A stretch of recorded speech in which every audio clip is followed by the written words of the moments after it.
বিশ্বনবীর কিন্তু টাকা পয়সা ছিল না জানেন, ছাগল চড়াতো, কাউবয়। মা মিন নাবিয়্যিন ইল্লা রাআল গানাম, ছাগল চড়াতেন। এরপরে খাদিজাতুল কুবরার স্টাফ হিসেবে, কর্মচারী হিসেবে ক্যারিয়ার শুরু করলেন। এরপর বিজনেস ম্যাগনেট হিসেবে শুরু করলেন। খাদিজাতুল কুবরার সাথে যখন বিয়ে হয়ে গেল, খাদিজাতুল কুবরা তাহেরা ওনার সব সম্পদের মালিক বিশ্বনবীরে বানায় দিলেন। আল্লাহ বলেন, তোমার তো কিছু ছিল না নবী, খাদিজার মাধ্যমে বিয়ে পড়িয়ে দিয়ে আমি তোমারে ধনী বানিয়ে দিলাম। কিছুদিন পরে মাহে রমাদান শুরু হবে।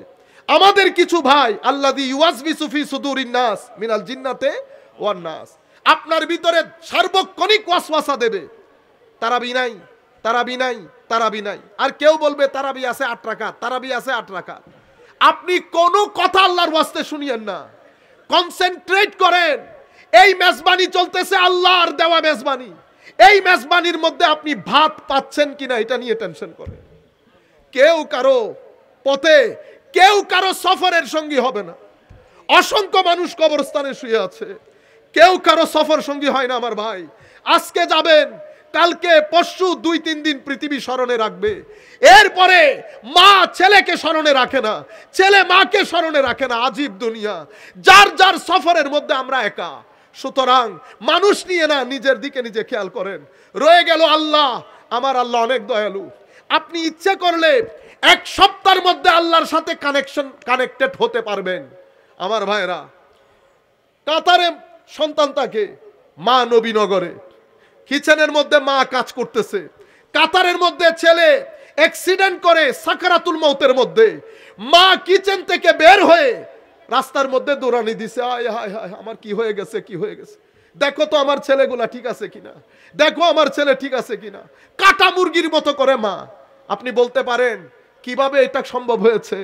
এটা মার সন্তানের সাথে রাব্ত বলে, কানেকশন। এটা মাতৃত্বের কানেকশন।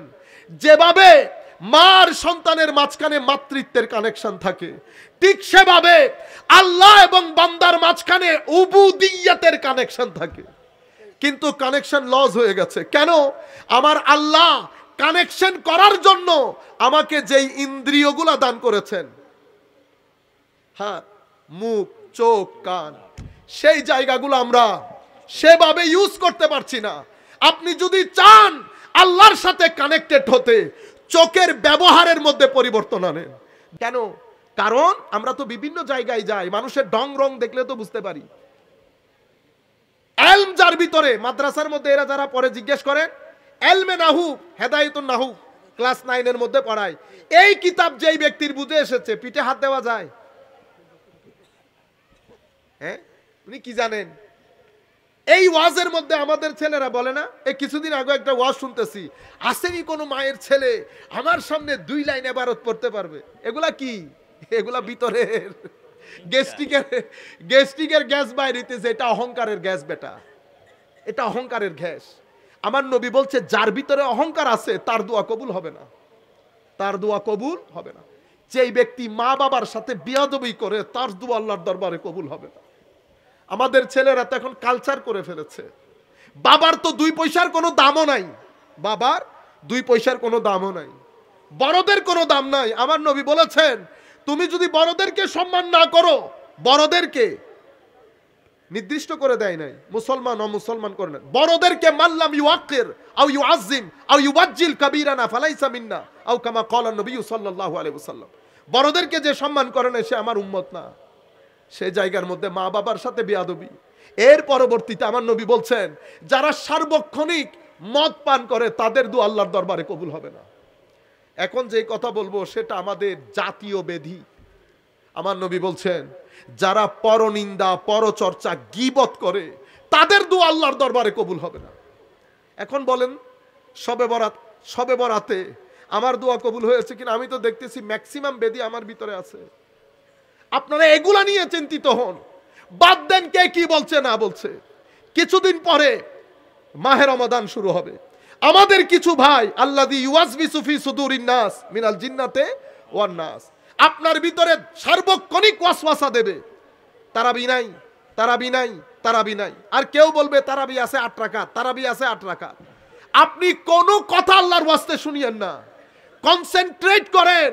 এই মেজবানি চলতেছে আল্লাহর দেওয়া মেজবানি, এই মেজবানির মধ্যে আপনি ভাত পাচ্ছেন কিনা এটা নিয়ে টেনশন করেন। কেউ কারো পথে, কেউ কারো সফরের সঙ্গী হবে না। অসংখ্য মানুষ কবরস্থানে শুয়ে আছে, কেউ কারো সফর সঙ্গী হয় না। আমার ভাই, আজকে যাবেন, কালকে পরশু 2-3 দিন পৃথিবী স্মরণে রাখবে, এরপরে মা ছেলেকে স্মরণে রাখে না, ছেলে মাকে স্মরণে রাখে না। আজীব দুনিয়া, যার যার সফরের মধ্যে আমরা একা। সুতরাং মানুষ নিয়ে না, নিজের দিকে নিজে খেয়াল করেন। রয়ে গেল আল্লাহ। আমার আল্লাহ অনেক দয়ালু।